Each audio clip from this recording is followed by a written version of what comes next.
آج ہمارے سامنے ایک بڑا دلچسپ موضوع ہے۔ پروفیسر راجہ زاہد صدیق صاحب کا ایک کالم ہے، روزنامہ جذبہ جہلم میں آیا تھا۔ جی میں نے بھی دیکھا۔ عنوان تھا شخصیت پرستی اور شخصیت پسندی میں فرق۔ بالکل وہی۔ تو آج ہم اسی پر بات کریں گے کہ ان دو اصطلاحات میں کالم کی روشنی میں کیا فرق بتایا گیا ہے۔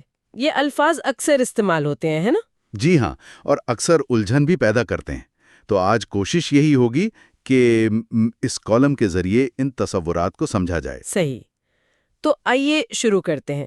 کالم کے حساب سے یہ شخصیت پسندی کیا ہے؟ دیکھیں، کالم میں شخصیت پسندی کو ایک مثبت چیز کہا گیا ہے۔ مطلب کسی اچھے رہنما یا بزرگ کی خوبیوں کو ماننا، ان سے محبت کرنا، عقیدت رکھنا۔ اچھا، یعنی ان کی اچھی باتوں کی وجہ سے ان کو پسند کرنا اور ان کی پیروی کرنا؟ جی بالکل، کالم نگار اسے ایک فطری اور اچھی بات سمجھتے ہیں۔ ٹھیک ہے۔ اور اس کے مقابلے میں شخصیت پرستی، اس کا لفظی مطلب تو پوجا جیسا ہے، لیکن کالم میں کیا کہا گیا ہے؟ کالم میں اسے اندھی تقلید کہا گیا ہے، یعنی آنکھیں بند کر کے کسی کے پیچھے چلنا۔ اچھا۔ اور کالم یہ بھی کہتا ہے کہ بعض اوقات اس لفظ پرستی کو ایک ہتھیار کی طرح استعمال کیا جاتا ہے۔ ہتھیار؟ ہاں، کس طرح؟ مطلب یہ کہ جب نوجوان نسل کسی دینی یا روحانی شخصیت سے محبت کا اظہار کرے تو فوراً پرستی کا لیبل لگا دیا جاتا ہے، شاید انہیں ان بزرگوں سے دور کرنے کے لیے۔ کالم اسے لفظوں کا ہیر پھیر کہتا ہے۔ یہ تو ایک اہم نقطہ ہے۔ اچھا، تو کالم میں اس پسندی یعنی مثبت پیروی کے حق میں کیا دلائل ہیں؟ جی، انہوں نے قرآن سے حوالہ دیا ہے، سورۃ الفاتحہ کی دعا کہ ہمیں ان لوگوں کے راستے پر چلا جن پر انعام ہوا، صراط الذین انعمت علیہم۔ بالکل۔ اور پھر سورۃ النساء کی آیت کا حوالہ ہے جس میں بتایا گیا کہ یہ انعام یافتہ کون لوگ ہیں، انبیاء، صدیقین، شہداء، صالحین۔ اچھا، تو کالم نگار کا کہنا ہے کہ اسلام خود ہمیں اچھی مثالیں، اچھے رول ماڈلز دیتا ہے جن کی پیروی کرنی چاہیے۔ یعنی رول ماڈل کا ہونا اور ان کی پیروی کرنا اسلام کا حصہ ہے۔ جی، کالم تو یہی کہتا ہے۔ پھر صحابہ کرام کی مثالیں دی ہیں، نبی کریم صلی اللہ علیہ وآلہ وسلم سے ان کی شدید محبت، ان کا ادب۔ جیسے وہ تبرکات والا معاملہ یا وضو کے پانی والا۔ جی، وہی مثالیں ہیں۔ کالم واضح کرتا ہے کہ یہ محبت اور تعظیم تھی، اسے پرستی یعنی پوجا سمجھنا غلط ہے۔ حضرت یعقوب اور حضرت یوسف علیہ السلام کا واقعہ بھی اسی ضمن میں بیان کیا گیا ہے۔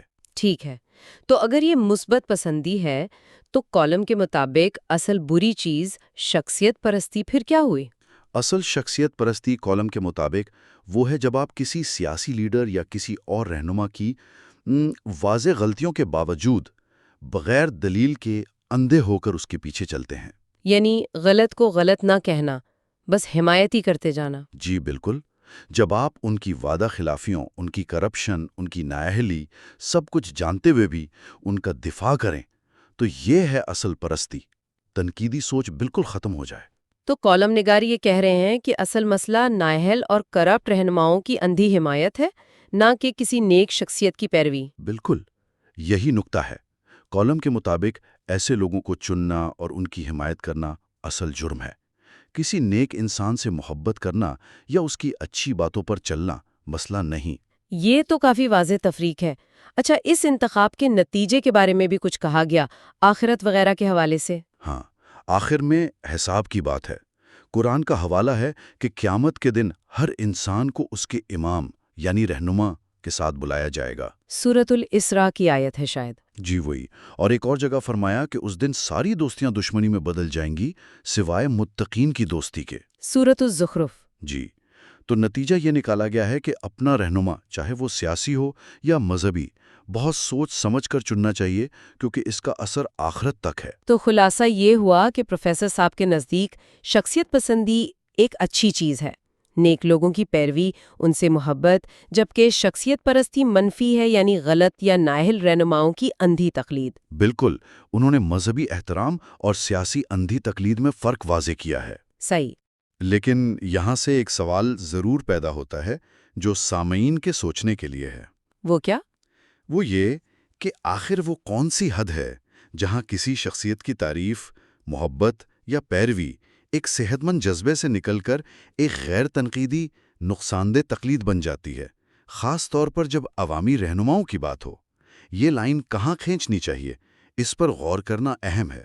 بہت اہم سوال ہے، یعنی تعریف اور تقلید میں توازن کیسے رکھا جائے؟ جی بالکل، یہ ایک چیلنج ہے جس پر ہر کسی کو غور کرنا چاہیے۔